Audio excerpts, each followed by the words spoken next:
de Dieu dans le livre de Luc, le chapitre 10, le verset 25 jusqu'au verset 37. Luc 10, 25 à 37. Alléluia. Je vais lire la parole de Dieu. Un docteur de la loi se leva et dit à Jésus, pour l'éprouver, Maître, que dois-je faire pour hériter la vie éternelle? Jésus lui dit, qu'est-ce qui est écrit dans la loi? Qui lis-tu? Il répondit, tu aimeras ton Seigneur, ton Dieu, de tout ton cœur, de toute ton âme, de toute ta force, de toute ta pensée, et ton prochain comme toi-même. Tu as bien répondu, lui dit Jésus. Fais cela et tu vivras. Tu vivras. Mais, lui voulant se justifier, dit à Jésus, et qui est mon prochain? Alors Jésus va donner une parabole. On va se prendre. Jésus reprit la parole et dit, un homme descendait de Jérusalem à Jéricho, et tombant au milieu des brigands, qui le dépouillaient, le chargeaient de coups, et s'en allait, le lançant à demi-mort. Un sacrificateur qui, par hasard, descendait par le même chemin, ayant vu cet homme, passa outre. Un lévite qui arriva aussi dans ce lieu, l'ayant vu, passa outre. Mais un Samaritain qui voyageait étant venu là, fut ému de compassion lorsqu'il le vit. Il s'approcha et banda ses plaies, il versant de l'huile de vin. Puis il le mit sur sa propre monture, le conduisit à une hôtellerie et prit soin de lui. Le lendemain, il tira 2 deniers, le donna à l'hôte et dit, aie soin de lui et ce que tu dépenserais de plus, je le rendrai à mon retour. Lequel de ces trois te semble avoir été le prochain de celui qui était tombé au milieu des brigands? C'est celui qui a exercé la miséricorde envers lui, répondit le docteur de la loi. Et Jésus lui dit, va, et toi fais de même. Alléluia. Gloire à Jésus-Christ. Seigneur, merci de nous faire du bien par ta parole. Conduis toutes choses par ta parole. Enseigne-nous et fais-nous du bien ce matin. Au nom de Jésus-Christ. Amen. Que le nom du Seigneur soit béni. Notre message de ce matin a pour thème, il y a encore quelqu'un qui est là pour toi. Il y a encore quelqu'un qui est là pour toi. Lorsque tu penses que tu n'as personne pour t'aider, pour te secourir, Dieu veut te dire ce matin qu'il y a encore quelqu'un qui est là pour toi. Gloire à Jésus. Comme je vous le dis le plus souvent, un seul passage de la Bible peut aller jusqu'à 66 messages sur le seul passage. Gloire au Seigneur. Comme les 66 livres de la Bible, comme les 66 chapitres du livre d'Ésaïe. Alléluia. La Bible est remplie de mystères et de révélations. Mais ici, la Bible dit qu'un homme qui est venu de Jérusalem, pas pour Jéricho. Alléluia. Un homme que Dieu envoie sur la terre pour accomplir une mission.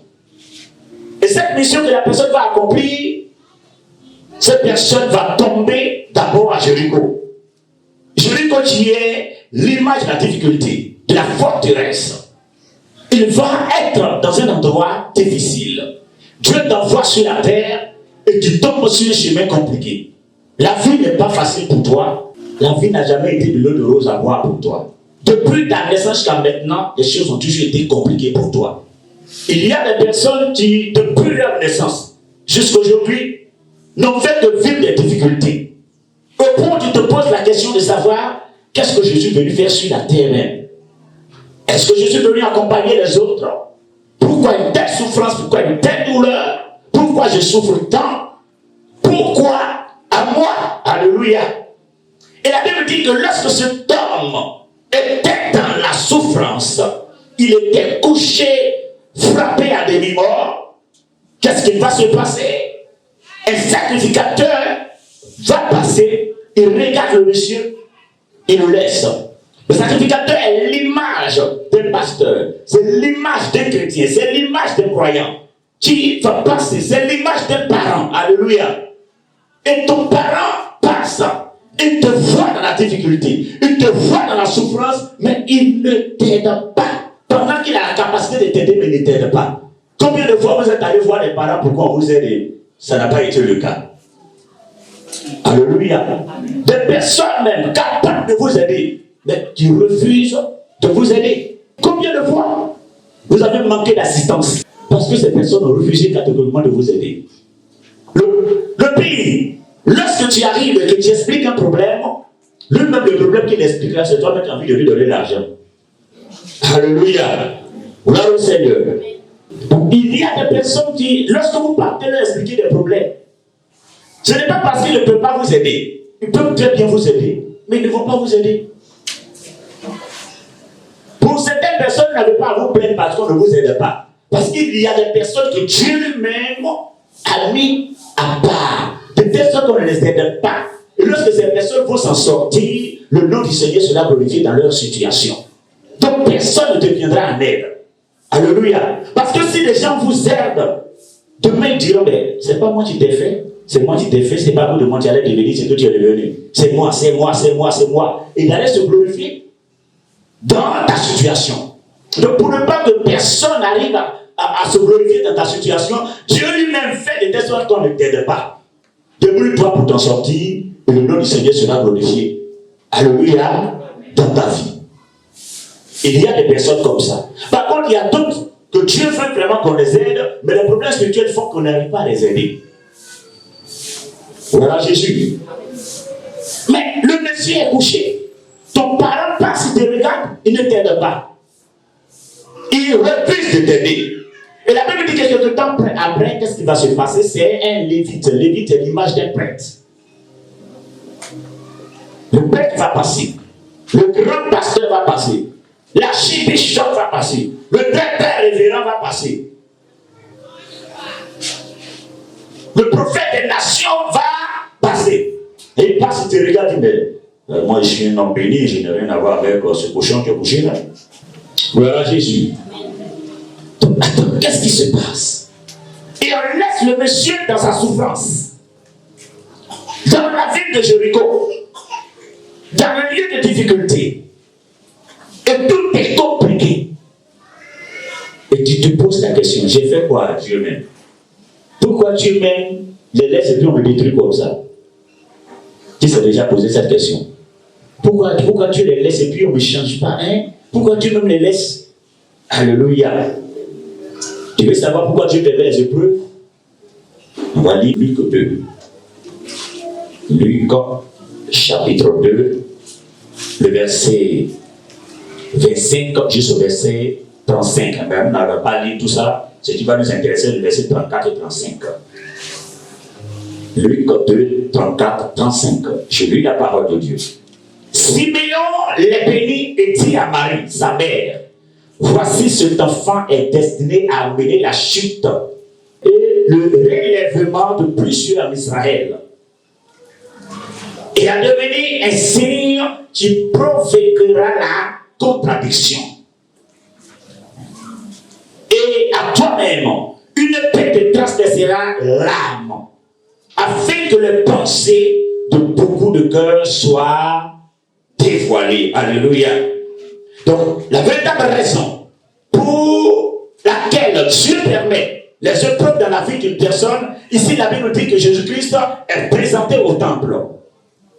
Et le sacrificateur Siméon va prononcer une parole. Il attendait la venue du Seigneur avant de mourir. Et maintenant qu'il a vu le Seigneur, voici ce qui va se passer. Cet enfant va apporter la contradiction autour de lui. La contradiction, ça veut dire une opposition. Ça veut dire réécrire, remettre, refaire, aller contre ce qui a été dit auparavant. Mais autour de vous, il y aura des opposants farouches. Une oppositions farouches, des personnes qui vont s'imposer à vous, qui vont vous empêcher d'aller loin. Et dans l'épreuve, tu arrives à connaître le cœur de chacun d'entre eux. C'est pourquoi la Bible dit que c'est par l'épreuve que le cœur sera dévoilé. Lorsque tu es riche, tu manges avec tout le monde. Lorsque ça va, tu bois avec tout le monde. Mais tu ne sais pas qui est véritablement ton opposant ou ton ennemi. Tu ne sais pas qui est ton opposant. Tu manges avec eux, tu bois avec eux, c'est mon ami, c'est mon frère. Quand tu seras en galère, quand la crise va arriver, où tu ne gagnes rien à manger, tu vas voir qui est réellement ton ami. Tu vas voir qui est réellement ton frère. Où tu es complètement abandonné. La Bible dit, l'ami devient frère lorsqu'on est en difficulté.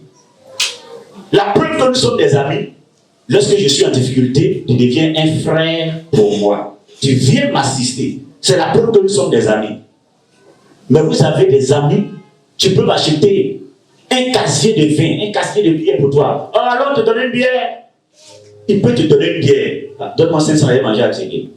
Il ne peut pas te donner 500, mais il peut acheter un casier de bière pour toi. Alléluia. Un tel ami, c'est un ami de chaud. Des amis qui aiment simplement, je dirais, s'afficher. Pour dire que moi je te fais boire. Je peux te faire boire. Bon, tu me fais boire. Après avoir uriné ce que je viens de boire, qu'est-ce que ça m'a apporté concrètement? Alléluia. Qu'est-ce que ça a apporté concrètement? Donc en réalité, les amis, on les choisit. On ne devient pas amis forcés. C'est nous qui choisissons les amis que nous voulons. J'ai choisi celui que je veux pour ami. Parce que la personne a des idées constructives. Parce que la personne échange mieux. Parce que la personne a quelque chose qui peut m'apporter. Alléluia. La chose que la personne peut apporter, ce n'est pas uniquement l'argent. La personne peut t'apporter des idées. La personne peut t'apporter de la connaissance. Mais un ami qui, toute sa causerie est basée sur l'alcool, sur la femme, sur le vol, sur le broutage, retirez-vous de ces amis-là. Alléluia. Sinon, un bon matin, on va vous mélanger pour vous attraper. Si tu dors avec un voleur, quand la police va venir, ils vont te prendre aussi. Si c'est ton ami est voleur, c'est que toi-même tu es voleur aussi. Mais si ton ami est pasteur, vous voyez, quand ton ami est pasteur, toi-même on t'appelle aussi pasteur.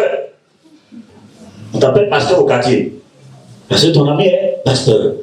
Mais si ton ami est voleur, il y a ceux-là, leur groupe là, des voleurs. Pendant que toi-même tu es avec eux, mais tu ne voles pas.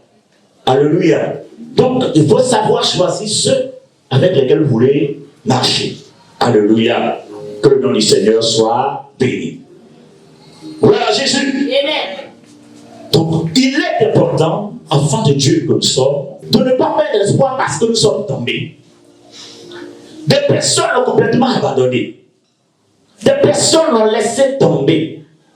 Mais cette situation dans laquelle tu es, où tu ne sais pas où mettre la tête, est arrivée afin que les cœurs soient dévoilés.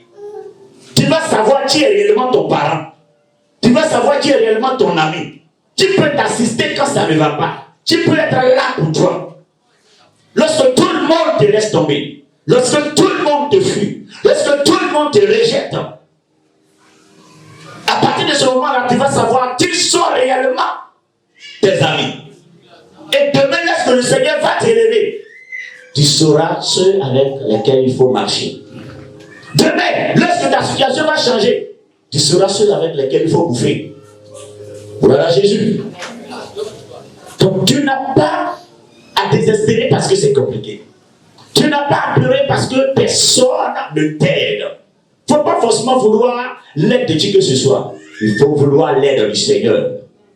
Alléluia. Voilà. Si tu comptes sur la Bible dit malheur à ceux qui placent ta foi en un homme. Si tu places ta foi en un homme, c'est grave. L'homme peut te trahir, l'homme peut te tromper. Mais Dieu ne trompe jamais, Dieu ne trahit jamais. Alléluia. Il ne trahit pas, il ne trompe pas. Mais si vous placez votre confiance, votre foi en un homme, vous allez périr. Il peut vous faire des promesses. Mais le jour, même qu'il vous a dit que ce jour-là, je vais accomplir cette promesse-là, Parce que même je vais te dire, tu sais, c'est-à-dire que. Il peut même t'expliquer des problèmes parce que c'est un humain, il peut aussi avoir des problèmes. Mais Dieu, lui, n'a jamais de problème. Alléluia. Donc, lorsque le monsieur s'est senti complètement abandonné, il était dans l'échec. Il ne savait plus quoi faire. Dans un monde d'incertitude, où nous sommes, parce que nous sommes dans un monde d'incertitude. Un monde dirigé par le diable, c'est un monde d'incertitude. C'est un monde que tout peut arriver. Tout peut arriver. Tout peut arriver. Mais dans un tel monde, notre foi doit être toujours fondée dans le Seigneur. Vous pouvez échouer, vous pouvez tomber. Le plus grave, c'est lorsque vous restez définitivement dans votre, je dirais, situation. Si tu es tombé, ne reste pas là où tu es tombé, fais l'effort de te relever. Mais là où tu es tombé, tu ne fais pas l'effort de te réveiller, de te relever, et tu restes au sol. C'est là le problème. C'est là le plus gros problème. L'échec n'est pas définitif. Alléluia. L'échec n'est pas définitif. Tu peux échouer aujourd'hui et demain tu peux réussir. Plusieurs de ceux qui ont réussi aujourd'hui, si ces personnes veulent d'abord vous rendre leur témoignage de ce qu'elles ont vécu, de ce qu'elles ont traversé afin de devenir ce qu'elles sont devenues aujourd'hui, vous serez complètement abasourdi. Il y a tellement de situations que certaines personnes ont traversées. Ce n'a pas été facile. Le plus souvent, quand des personnes s'en sortent, les gens pensent que ça a été facile. Alléluia. Que le nom du Seigneur soit béni. Voilà. Donc, tout le monde n'est pas né avec du un or dans la bouche. D'autres sont nés avec Gary dans la bouche. D'autres sont nés avec baiser dans la bouche. Depuis que tu es né jusqu'à ce que tu aies 7 ans, 8 ans, tu n'as pas te donne pour boire. Toi, tu n'as pas vu les. Comment on appelle ça? Les yoplets, les. En Angobaka, c'est pas ça tu bois. Alléluia. Voilà. Donc tout le monde n'est pas né dans une situation où on est à l'aise. Tu peux naître dans une famille très compliquée, très difficile. Mais à toi de ne pas accepter de rester dans cette situation-là. Vous savez, toutes les personnes qui naissent dans des familles compliquées, voyez dans votre esprit que vous êtes en mission. Alléluia. Voyez dans votre esprit que vous êtes en mission. Si tu es né dans une famille pauvre, c'est parce que tu dois relever le défi de la prospérité. Il faut qu'une personne arrive à devenir prospère dans votre famille. S'il n'y a jamais personne qui a touché un million, tu dois être la première personne qui a touché un million dans votre famille. Tu es né dans une famille où la sorcellerie est intense. Tu dois relever le défi face à la sorcellerie pour qu'elle se taise. C'est pourquoi tu es là. Mais certaines personnes dénigrent les familles, c'est sur les familles. Dieu t'envoie en mission dans la famille, au lieu de faire ton travail, c'est murmure. Tu es en train de murmurer seulement. Maman ne sait même pas pourquoi je suis né dans cette famille-là. Une famille maudite, famille de malheur. Si ta famille est famille de malheur, Dieu t'a amené là pour que tu apportes la bénédiction dans la famille. Mais au lieu d'apporter la bénédiction dans la famille, tu ne fais que murmurer. Dieu confie des missions à chacun d'entre nous. Ce qui ne te concerne pas, il faut te taire. Tu murmures, tu ne peux pas aller quelque part. La grande sœur de Moïse s'appelait Marie, qui était prophétesse à murmurer contre Moïse. Elle a été frappée par Dieu. Alléluia. Oh, ce qu'elle disait, elle avait raison. Mais elle a été frappée. Là où tu n'as pas envoyé, toi, il ne faut pas partir.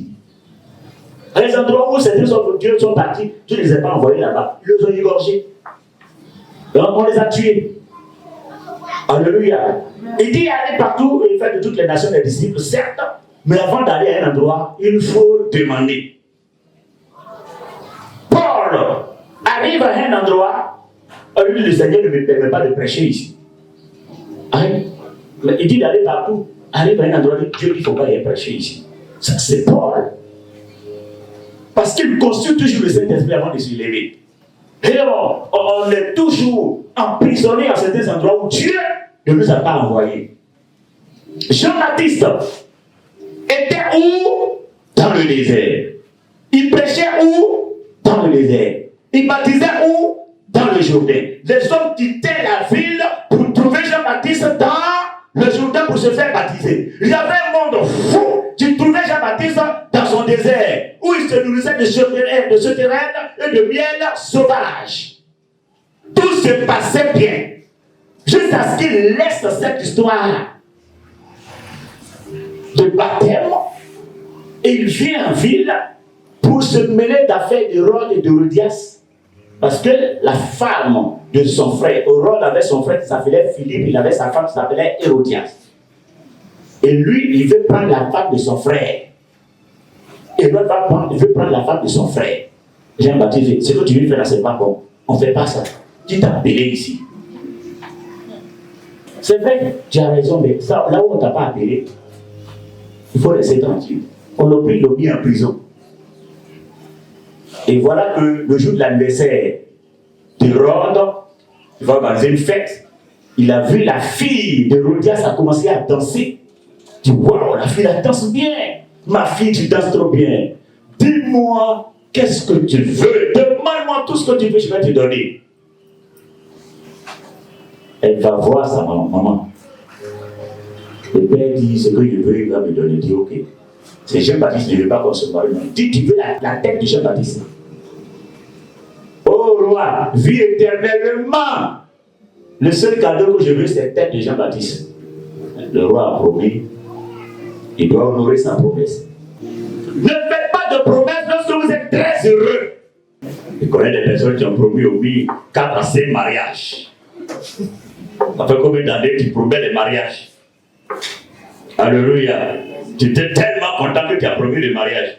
Et après tu dis, c'est-à-dire quoi? Il faut donner mon mariage. Alléluia. Voilà. Donc arrêtez de faire des promesses inutiles. Quand tu fais une promesse, il faut l'accomplir. Alléluia. Donc, il était obligé de couper sa tête, mais Jean-Baptiste, lui-même qu'il a appelé là-bas, reste à ton poste. Habakkuk est resté à son poste. Lorsqu'il se plaignait de voir la méchanceté de la ville, le Seigneur s'est glorifié dans sa ville parce qu'il est resté à son poste. Tu n'es pas à ton poste, tu te plains. Mais Seigneur, je veux ça, je veux ça. Mais est-ce que tu es à ton poste? La bénédiction descend en nos postes. Tu es à ton poste. Alléluia. On t'envoie, va chez le boutiquier, va prendre biscuit pour moi. Et toi, tu vas arriver en cours de route. Tu dis, je ne vois pas biscuit, je ne vois pas biscuit, je ne vois pas biscuit. C'est chez le boutiquier, ça ira jusque là-bas. Tu te plains, tu n'es pas encore arrivé. Va jusque là, tu vas voir votre biscuit. Voilà Jésus. Que le nom du Seigneur soit béni. Donc, si on veut citer des personnes qui ont souffert avant de s'en sortir, tu vas dire waouh. Plusieurs, comme nous connaissons l'histoire, ont souffert. Même notre Seigneur Jésus-Christ, il a fallu qu'il soit arrêté, il soit vendu, il soit frappé, qu'il meure. Et c'est à la résurrection qu'il va devenir extrêmement glorieux. Alléluia. Il a fallu qu'il ressuscite. Bien-aimé, si tu souffres et que ta situation meurt, si tu continues de croire en Jésus-Christ, cette situation peu importe, elle va ressusciter un bon matin. Et lorsque cette gloire arrivera, toi-même tu vas attraper la tête et tu vas dire waouh, je ne savais pas qu'une telle chose m'attendait. Alléluia. Je ne savais pas qu'une telle chose m'attendait. Dieu t'a promis quelque chose, il le fera. Ce qu'il te faut faire, fais ta mission. Tu te plains trop. Et à force de te plaindre, tu vas sortir de la voie du Seigneur. Tu vas aller là où Dieu ne t'a pas envoyé. Et tu risques d'avoir de gros ennuis. Alléluia. Tu risques d'avoir de gros ennuis parce que tu ne t'as pas amené là-bas. Là où Dieu t'a envoyé, reste à ton poste. S'il ne te bénit pas, demain tu auras affaire à lui-même. Alléluia.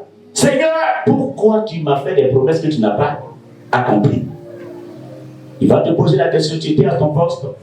Oui. Alors si tu étais à ton poste et que tu as suivi ma voie, tu ne mourras pas sans avoir vu ma gloire. Alléluia. C'est ça.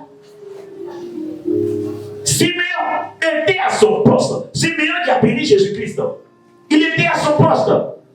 Et il dit qu'il ne mourra pas tant qu'il ne voit la naissance du Seigneur. Le sauveur du monde là, tant que lui ne le voit pas, il ne va pas mourir. Alléluia. La Bible dit qu'il est resté jusqu'à... Il était âgé. Il était avancé en âge. Mais il attendait toujours. Tant que je ne vois pas Jésus, je ne peux pas mourir. Tant que je ne le vois pas, je ne peux pas mourir. Et un matin, lorsqu'on la voit et qu'il attrape le Seigneur, il dit waouh, Seigneur, maintenant il peut mourir en paix. Parce que j'ai vu le Seigneur.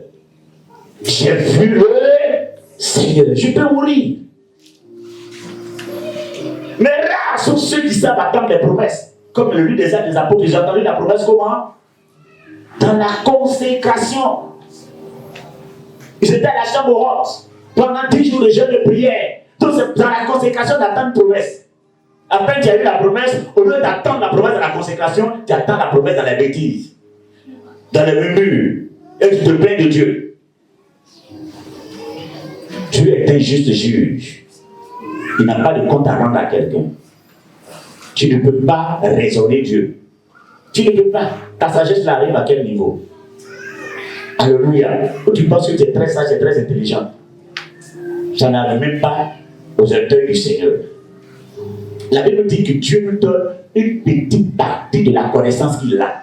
La connaissance que les humains ont, c'est une petite partie de sa connaissance. Voilà Jésus. Donc ayez confiance en ce Dieu. Croyez en ce Dieu. Comptez sur ce Dieu. Et ce qu'il attend de vous, c'est votre détermination. Et si vous le faites, vous verrez sa gloire. Tous avaient abandonné le monsieur. Et c'est comme ça aujourd'hui que tu es abandonné. Mais je veux te dire une chose.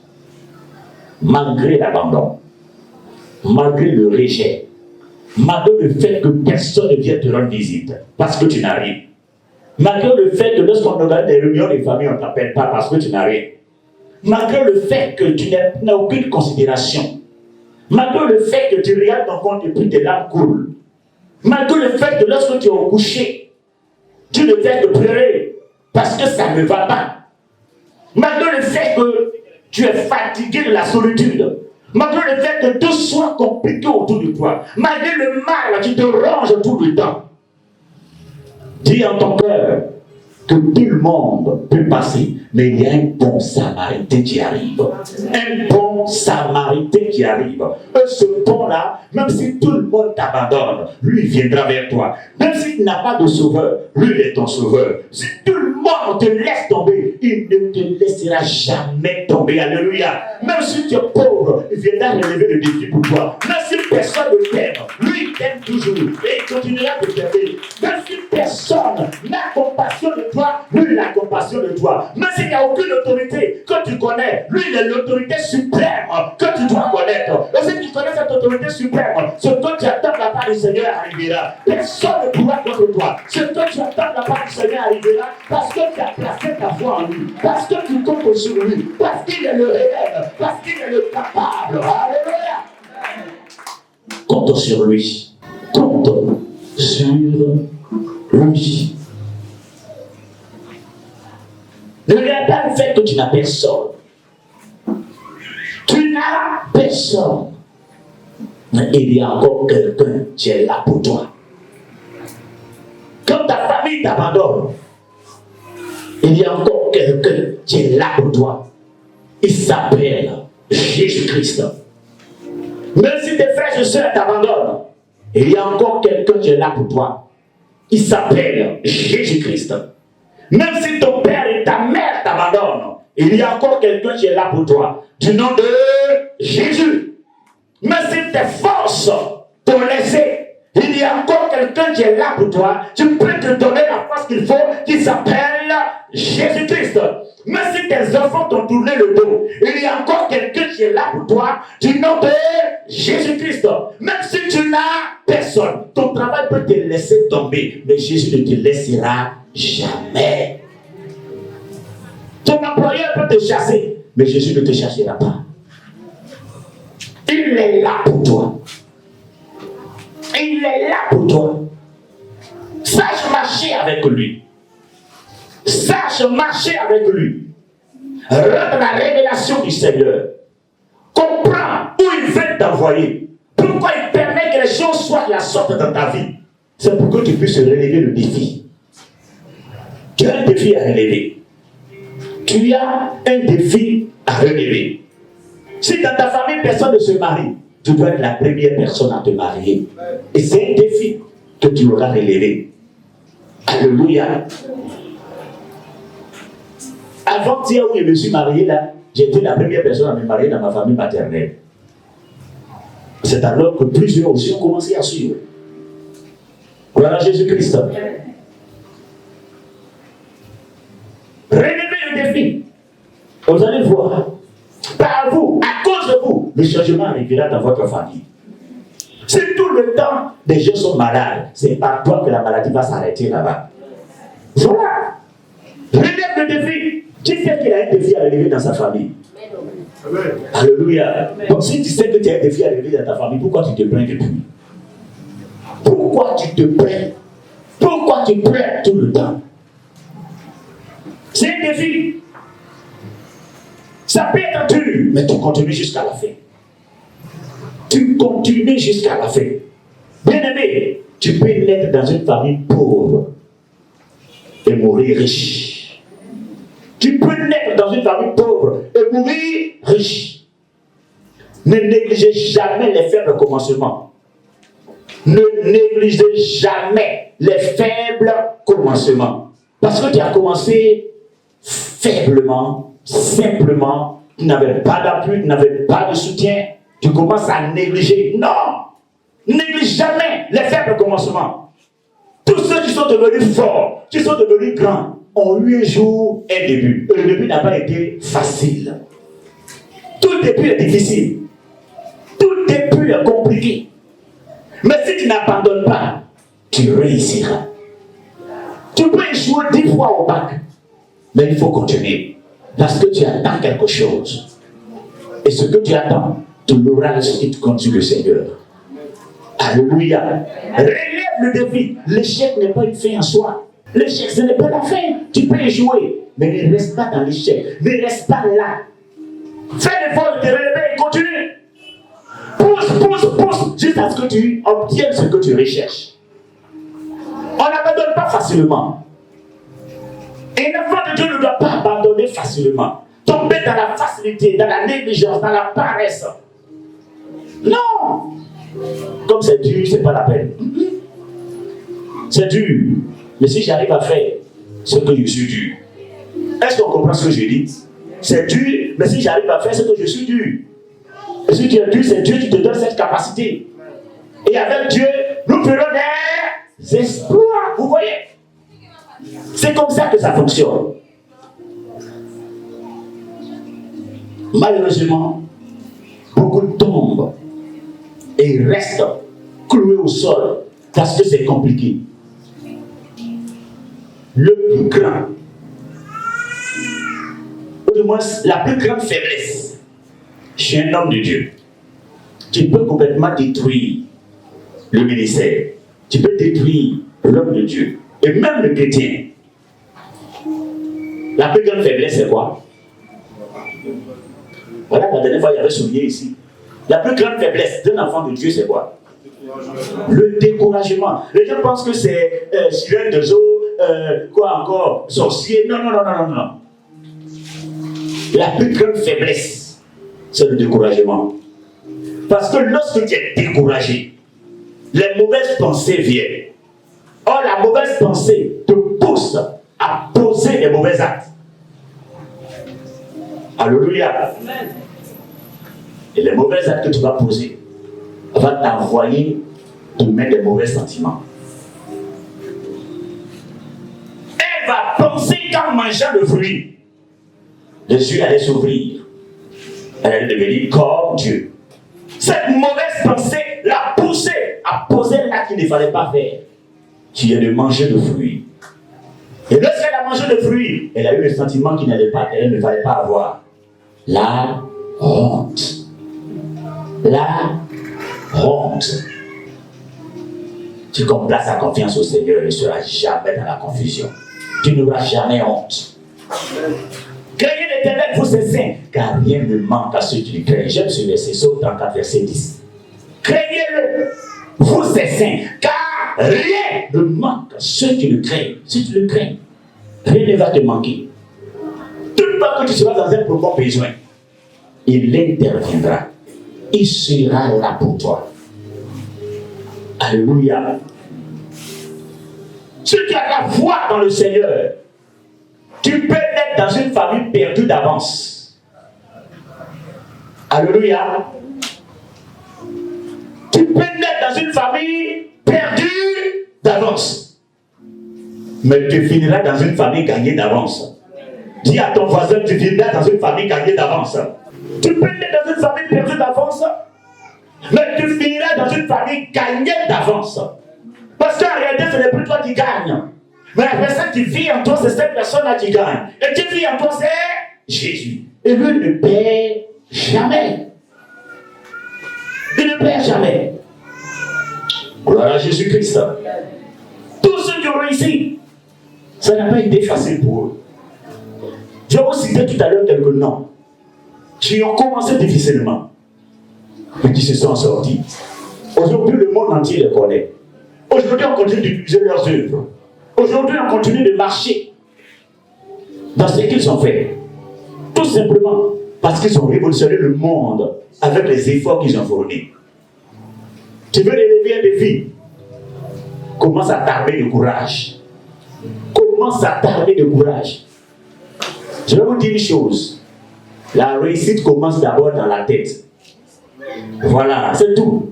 La réussite là, ça commence d'abord dans la tête. Tu peux avoir des milliards dans tes mains, mais si dans ta tête tu n'as pas réussi, tu ne pourras pas réussir. Vous n'avez jamais vu que des personnes ont eu de l'argent et puis c'est fini à leur main en un clin d'œil? Alléluia. C'est dans la tête d'abord qu'il faut réussir. Quand tu crois en toi, par la foi que le Seigneur t'a donnée, tu sais que tu vas réussir. Crois que tu as déjà réussi. Une personne qui pense réussir, elle doit savoir qu'elle a déjà réussi. Est-ce que vous me comprenez? Une personne qui pense réussir, c'est une personne qui a déjà réussi. Mais une personne qui quand tu es dans la maison, ça ne va pas où? Moi, mais cette situation là, ça va aller où? Je suis fini où? Je suis tué où? Nous-mêmes, notre famille là, c'est fini. Vous allez finir. Mais tu es fini, non? Ça va pas aller. Ça va même pas même. Ça va pas où? Depuis on te connaît. Tu avais 15 ans. Aujourd'hui tu as 35 ans. Ça va jamais chez toi. Depuis on te connaît là. Il n'y a pas une chose que tu vas dire, ça va. On te demande ça va. Ça va pas où? Ça va aller. Ça va aller. Ça fait combien d'années? On te connaît et puis ça va jamais. Ça va jamais. Tout le temps ça va pas, ça va pas, ça va pas, ça va pas. Attends, à quel moment ça va aller chez toi? Bien aimé, tous ceux qui ont réussi, ils ne se sont pas levés un bon matin comme ça et puis un miracle s'est produit, puis ils sont devenus riches, puis ils ont eu de grands noms. Non! Toutes les réussites n'ont pas été miraculeuses. Mais je vous dis, le plus grand miracle, ce n'est pas quand bien on ressuscite les morts. Quand on ressuscite les morts, ce n'est pas un grand miracle. Ce n'est pas extraordinaire, je vous dis la vérité. Le plus grand miracle, c'est la transformation d'une personne. Quand il vivait une vie de canard,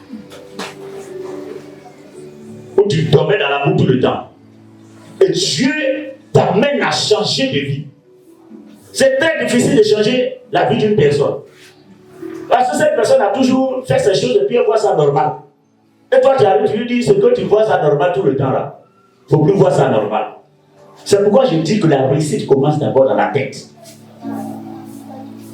Le plus grand miracle, c'est la transformation d'une personne. C'est ça le plus grand miracle. Ce n'est pas ressusciter mort. Alléluia. Donc, le plus souvent, on voit tout ça sur les réseaux sociaux, tout ça, il a ressuscité mort. C'est une réalité, ça peut arriver quand on ressuscite des morts. Une telle c'est déjà produit devant moi. Alléluia.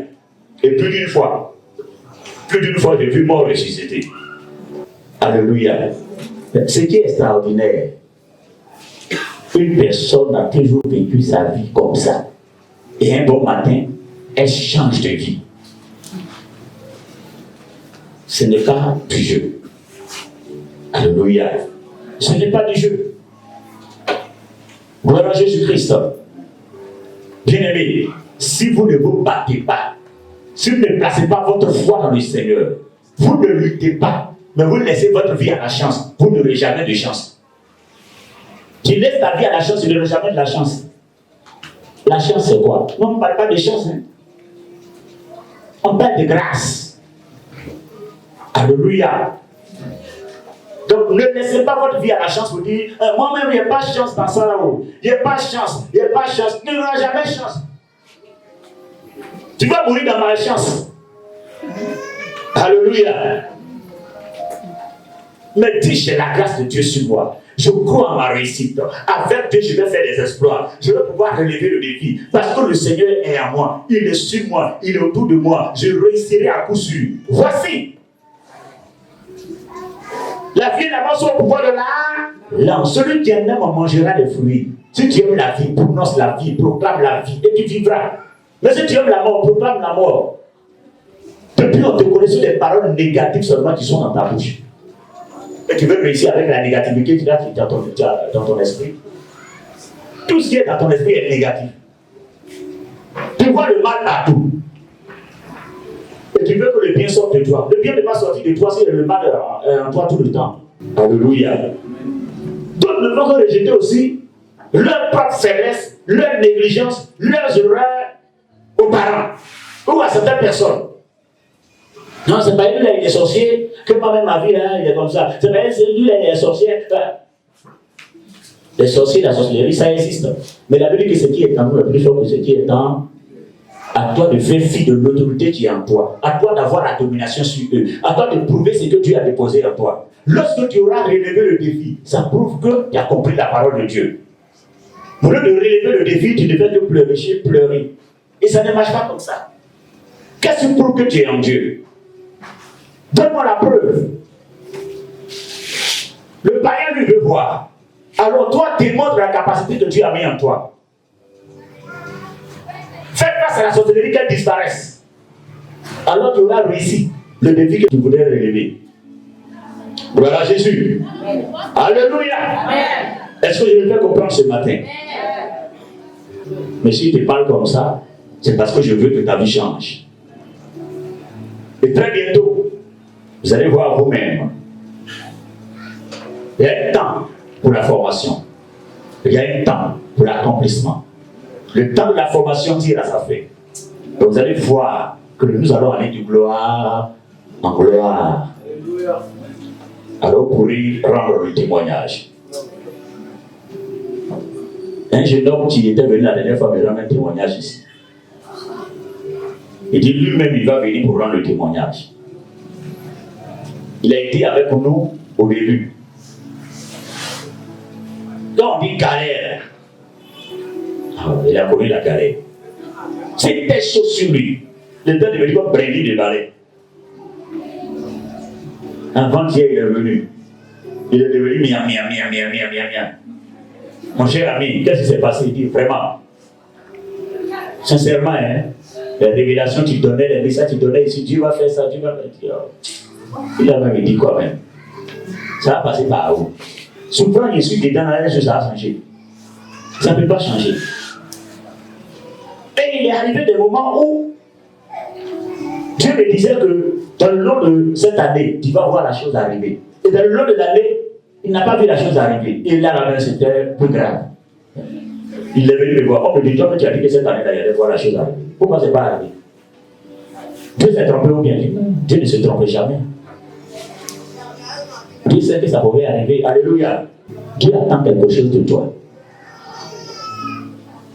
À partir d'aujourd'hui, ne te concentre plus sur la révélation. Tant que tu seras plongé sur la révélation, tu ne vas pas te concentrer sur la mission que tu dois effectuer. Ça ne va même pas s'accomplir. Concentre-toi sur ta mission que tu as accomplie. Il est parti, il a laissé même tout ça, il a commencé à se concentrer. Je vous dis qu'il y a une manière d'attendre la promesse. Il a commencé à se consacrer. Il est venu pour me rendre le témoignage. Et hier, il est rentré. Il dit, va revenir pour rendre le témoignage ici en décembre. Alléluia. Et certaines personnes vont le reconnaître. Caleb voulait le tuer.